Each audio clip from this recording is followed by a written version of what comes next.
हूं। साथ ही साथ मुझे आज का खत्म करने के लिए समाज स्तरीय बैठक गठित हुई और बैठक में निर्णय लिया गया या सुझाव रखे गए। वो सुझाव एक एक करके आपके सामने मैं प्रस्तुत कर रहा हूं।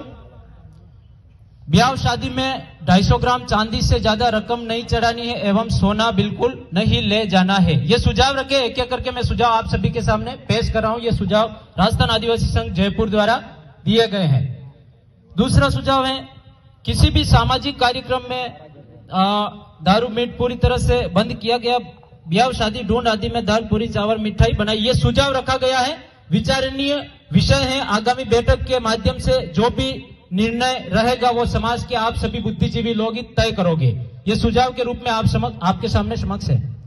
तीसरा है, गोत्र में लड़का लड़की कोर्ट मैरिज करने या लेकर भाग जाने पर उनकी कठोर दंड या समाज से बाहर कर दिया जाएगा। अगला सुझाव है, भाजना करने के लिए जमाई किसी प्रकार की सामग्री नहीं लाकर ससुराल वालों को नगद 25,000 रुपए देवे, जिसमें बाराती व मांडव्य दोनों पक्ष ही खाना बनाकर खा सकते हैं। गांव को जो नेक है वो ले सकते हैं। नेक 5 रुपए से 11 रुपए तक ही लेवे। ये सुझाव है। अगला, सगाई में गांव के मोतबीर 10 से 12 लोग ही जाना सुनिश्चित करें। अगला सुझाव, बारात में 40 से 50 जनों से ज्यादा बारात में नहीं जावे तथा अपने अपने किराए भाड़े से बारात में जावे। ये भी शानदार सुझाव है। दूसरा सुझाव है, टीएसपी इलाकों में अंग्रेजी शराब की दुकानें जिस पंचायत में है सरपंच उसे एनओसी नहीं देवे, वह लगी हुई दुकानें हैं तो सरपंच तुरंत प्रभाव से हटाने का प्रयास करे। संपूर्ण उदयपुर जिले को टीएसपी में घोषित करवाना अनिवार्य समझे।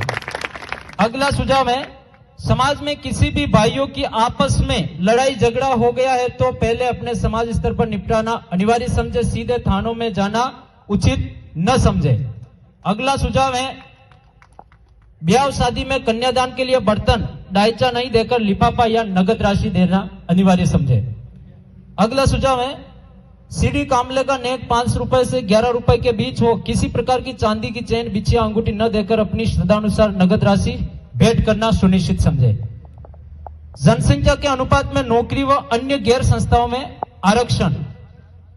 पंचायत क्षेत्र में आने वाले शैक्षणिक संस्थानों में सघन देखभाल करना सरपंच का उत्तरदायित्व रहेगा, अतः सरपंच अपनी जिम्मेदारी समझे।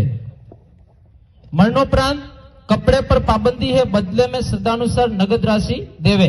इसके साथ में एक मेरी सुझाव है, ये लिखा है, यही थोड़ा सा स्पष्टीकरण कर रहा हूं। जिस प्रकार से क्रियावर होता है, क्रियावर में ये मेरा निजी सुझाव है, क्रियावर होता है, धूप देने के लिए जाते हैं, वहां तक हो सके वहां तक अपना पहनावा है, आदिवासी अपना पहनावा है, श्वेत वस्त्र धारण करके धूप देने जाएंगे धोती वगैरह में, तो सबसे अच्छा रहेगा, जहां तक मेरा सुझाव है। अगला सुझाव है, सामाजिक नियम तोड़ने वाले को 51,000 रुपए जुर्माना व समाज की जाजम से बहिष्कृत किया जाएगा।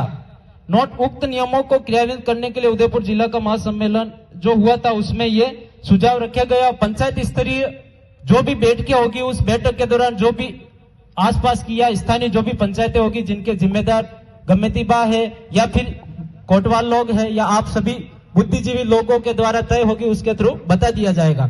अब एक में मेरा विषय है, मैं समय ज्यादा नहीं लूंगा, 2 मिनट आप सभी के और लूंगा मैं। संस्कृति की ओर लौटो। हम बात करते हैं कुरीति की, कुरीति और बुराइयों की हम बात कर रहे हैं और हमारे पिता तुल्य बुजुर्गों में भी बताया था। मैं आप सभी के सामने एक बात कहना चाहूंगा, क्या रिंग सेरेमनी बाप दादाओं ने शुरू करी थी? क्या रिंग सेरेमनी बाप दादाओं ने शुरू करी थी? क्या प्री वेडिंग व्यवस्था बाप दादाओं ने शुरू करी थी? क्या करी थी? बाप दादाओं ने प्री वेडिंग करी थी? जब बाप दादाओं ने प्री वेडिंग व्यवस्था शुरू नहीं करी थी, कुरीति रिंग सेरेमनी, सगाई के दौरान ring ceremony, VT gold VT पहना, मतलब रिंग पहनाते हैं वर वधु को, क्या वो व्यवस्था थी? लड़की शादी होने से पहले, फेरा लेने से पहले रिंग पहनाने की व्यवस्था बाप दादा ने शुरू करी थी? क्या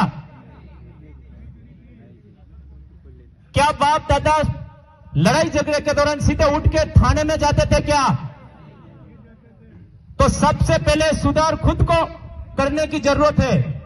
भाषण देना मैं प्रथम प्राथमिकता नहीं मानता हूं। प्रथम प्राथमिकता अपने घर से सुधार करना मानता हूं। समाज को बिगाड़ने वाले कुछ पढ़े लिखे लोग ही होते हैं, खुद का काम निकाल देते। क्या समझते, मैं पैसे वाला हो गया तो मैं मेरी शादी या मेरे घर परिवार के मेरे बच्चों की शादी आलीशान प्री वेडिंग से करवाऊं, फोटोशूट करवाऊं, वो सही है या गलत है बताओ? अगर समाज की जाजम पे बैठना है, समाज स्तरीय बैठक में चलना है, सबसे पहले कचरा घर से निकालना पड़ेगा, तब जाके समाज तक कचरा निकालने के लिए हम तैयार हो सकते हैं।